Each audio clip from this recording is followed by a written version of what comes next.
बॉलीवुड में कई love story रही जो अधूरी रह गई लेकिन आज भी बेमिसाल है। अब लोगों से पूछ लिया जाए तो आप यही कहेंगे कि काश वो दोनों मिल जाते तो बॉलीवुड के पावर कपल के रूप में सामने होते। लेकिन अधूरी कहानियां भी कभी कभी कुछ नई चीजें सिखा के चली जाती हैं। अब आप सोच रहे होंगे कि मैं 90 की दशक की लव स्टोरी के बारे में बात कर रही हूँ, लेकिन नहीं, मैं बात कर रही हूँ 70 और 80 के दशक की लव स्टोरी के बारे में। और ये लव स्टोरी है मधुबाला और दिलीप कुमार की। बता दें कि इन दोनों की स्टोरी सगाई तक पहुंच चुकी थी, लेकिन फिर कुछ ऐसा हुआ कि इन दोनों का रिश्ता खत्म हो गया। कहते हैं ना कि जोड़ी ऊपर वाले बनाकर भेजते हैं और जिसके हिस्से का जो होता है उन्हें वो मिल ही जाता है। और कुछ ऐसी ही कहानी देखने को मिलेगी इन दोनों की लव स्टोरी में। भारतीय सिनेमा की वो अदाकारा जो पलके उठाकर देख ले तो ऐसा लगे जैसे दुनिया थम गई है। उनका नाम है मधुबाला। वह केवल खूबसूरत नहीं थी बल्कि सुंदरता की मिसाल है। उनके जैसा ना कोई अब तक हुआ है और शायद कभी नहीं होगा। यह दिलचस्प है कि जिस मधुबाला का जन्म प्यार वाले दिन यानी 14 फरवरी की तारीख को हुआ, उनकी खुद की रोमांटिक लाइफ कई कांटों भरे रास्तों से होकर गुजरी थी। मधुबाला का असली नाम मुमताज जहां बेगम था। महज 36 साल की उम्र में इस दुनिया से विदा लेने वाली मधुबाला ने 1960 में किशोर कुमार से शादी की, लेकिन इनके 9 साल बाद 23 फरवरी 1959 को चल बसी। मधुबाला की लव लाइफ की बात करें तो उनके लाइफ में पहला इंसान आता है प्रेमनाथ, जिनसे वो काफी प्यार करती हैं, लेकिन 6 महीने बाद ही इनका रिश्ता खत्म हो जाता है, जिसके बाद वो काफी दुखी हो जाती हैं। लेकिन फिर से इनके लाइफ में एक और इंसान की एंट्री होती है जो उनकी जिंदगी में प्यार का रंग घोलता है, और वो इंसान होता है यूसुफ खान यानी दिलीप कुमार। आपको बता दें कि मुगले आजम में सलीम बनकर दिलीप कुमार ने और अनारकली बनके मधुबाला ने पर्दे में जिस तरह से जादू बिखेरा था, वही जादू उनकी जिंदगी में भी चल गया। लेकिन कुछ ऐसा हुआ कि दोनों का रिश्ता खत्म हो गया। बता दें कि दिलीप कुमार और मधुबाला 9 साल तक साथ रहे, फिर अलग हो गए थे। कई लोग कहते हैं कि इस ब्रेकअप के बाद मधुबाला अंदर तक बुरी तरह से टूट गई थी।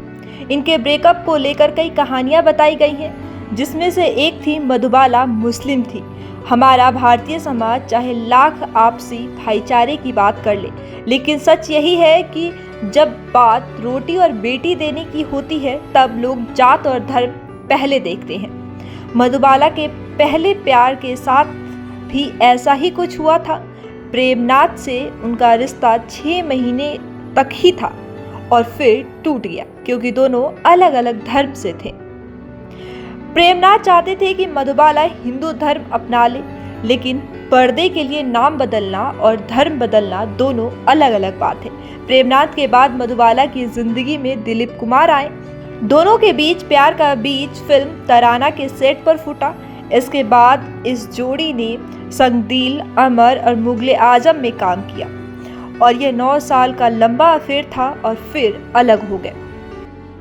बताया जाता है कि दिलीप कुमार और मधुबाला ने सगाई तक कर ली थी, तब भी 9 साल का रिश्ता खत्म हो गया।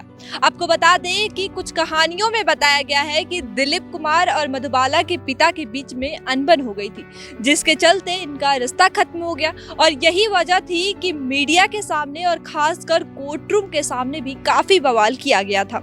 आपको बता दें कि दिलीप कुमार और मधुबाला ने बी.आर. चोपड़ा का फिल्म नए दौर का भी साइन कर लिया था। उस दौरान भी काफी हंगामा हुआ था। मधुबाला के पिता चाहते थे कि ग्वालियर ना जाके शूटिंग करें, लेकिन बी.आर. चोपड़ा जो थे वो चाहते थे कि जो शूटिंग है वो ग्वालियर में ही हो। इसी बीच इन दोनों का रिश्ता भी टूटता चला गया और आपको बता दें कि अंत में बी.आर. चोपड़ा ने मधुबाला को उस फिल्म से हटाकर दूसरी हीरोइन को रिप्लेस तक कर दिया था और इसके साथ साथ इन दोनों के रिश्ते के बीच में भी खटास बढ़ती चली गई। मधुबाला के परिवार वाले हमेशा इस अचरज में रहे कि आखिर दिलीप कुमार ने तब मधुबाला का साथ क्यों नहीं दिया। ऐसा कहा जाता है कि दिलीप कुमार और मधुबाला शादी करने के लिए तैयार थे, लेकिन दिलीप कुमार ने यह शर्त रखी थी कि एक्ट्रेस को अपने पिता को छोड़ना होगा, जबकि मधुबाला चाहती थी कि दिलीप कुमार उनके पिता से माफी मांगे कोर्ट कचहरी के चक्कर में दोनों के रिश्ते में खटास इस कदर घुल गई थी कि दोनों ने हमेशा के लिए एक दूसरे से मुंह मोड़ लिया। दिलीप कुमार से रिश्ता खत्म हो जाने के बाद मधुबाला काफी टूट गई थी। इतना टूट गई थी कि उनकी तबीयत भी खराब रहने लगी थी। उसके बाद इनकी जिंदगी में एक और शख्स की एंट्री होती है और वो थे किशोर कुमार। हाँ, वही किशोर कुमार जिनके गाने आज भी हम लोग सुन लेते हैं और गुनगुना लेते हैं। 3 साल की डेटिंग के बाद दोनों ने एक दूसरे से शादी कर लिया और फिर लंदन चले गए और वहीं जाकर मधुबाला को पता चला था कि उनकी जिंदगी के महज 2 साल ही बाकी है, जिसके बाद वो हमेशा के लिए इस दुनिया को विदा कर देती। और उसके बाद फिर कुछ ऐसा हुआ कि किशोर कुमार भी इनका साथ छोड़ के चले गए और फिर इनकी जिंदगी ने एक ऐसा करवट बदला कि वो जिंदगी से ही अलविदा कह बैठी।